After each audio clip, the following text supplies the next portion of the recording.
Cecilia, first time up here, unbelievable. Killing it. I used to be easily sexually assaulted, but no longer. Coming to, although in the sweater sometimes by the right candidate. Coming to the stage now, oh my God, I love her so much. I want to do a Thelma and Louise road trip with her to just nowhere far, maybe Laughlin. Put your hands together for Cheryl Scott. Cheryl Lee Scott. Thank you, Leslie. I want to die with you too. Hi, I'm Cheryl. That wasn't a joke. I know my name sounds like a joke. It's so old-fashioned. But the last couple of years have been really tough. Probably for you guys too. Or just me. I have decided to give in to my addiction. It's the only thing that releases my anxiety, and it's rubbing a baby blanket. To spare you, I did not bring it on stage, but it's in the car.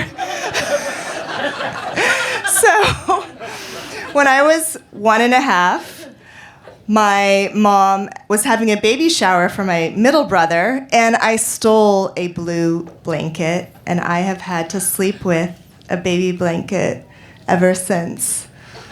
That was 1978. I have a really good surgeon. I'm just kidding. I'm too poor for that. Okay. So I think that this blanket is single-handedly the reason that I'm divorced. And hear me out. My ex-husband is an architect and interior designer.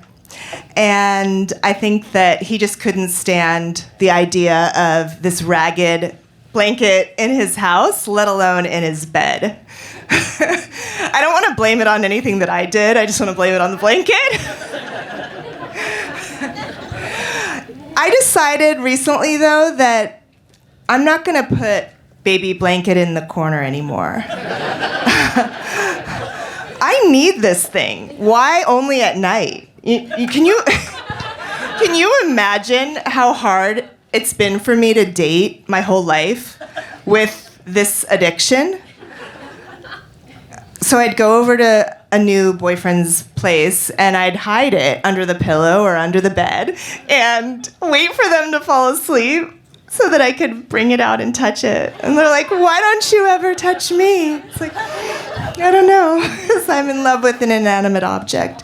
And it's my emotional support blanket, and I think I just don't want to be ashamed of it anymore because it's better than biting my nails, right? My kids are embarrassed. They're like, oh God, we don't want to bring anyone over to the house because our mom uses a baby blanket for her anxiety. It's like, what would you rather have me smoking a bowl of crack? You know? Speaking of,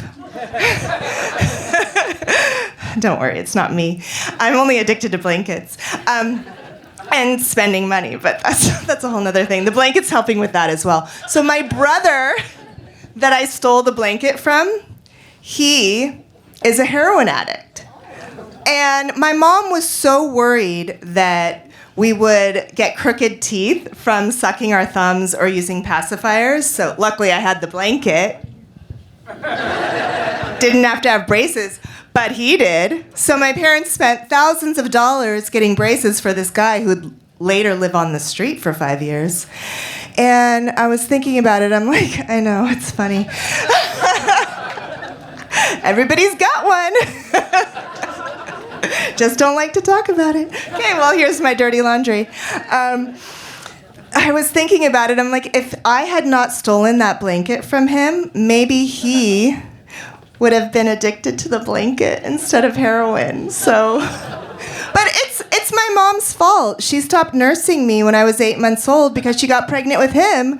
So, you know, we have to blame our parents for our issues. Just like my son's doing. Luckily, my daughter is not like that. She's a Cancer. He's a Scorpio. Oh, my God. So, Yeah, I'm bringing the blanket out with me and taking it to Starbucks drive-through. When I pick up my kids from school, I just kind of hide it on my lap, taking my daughter to rowing in the marina, and it worked out because she was cold, and I'm like, oh, here, use my blanket. I mean, my son is disgusted by the thing, but he also is already a self-proclaimed Republican, so what can you do?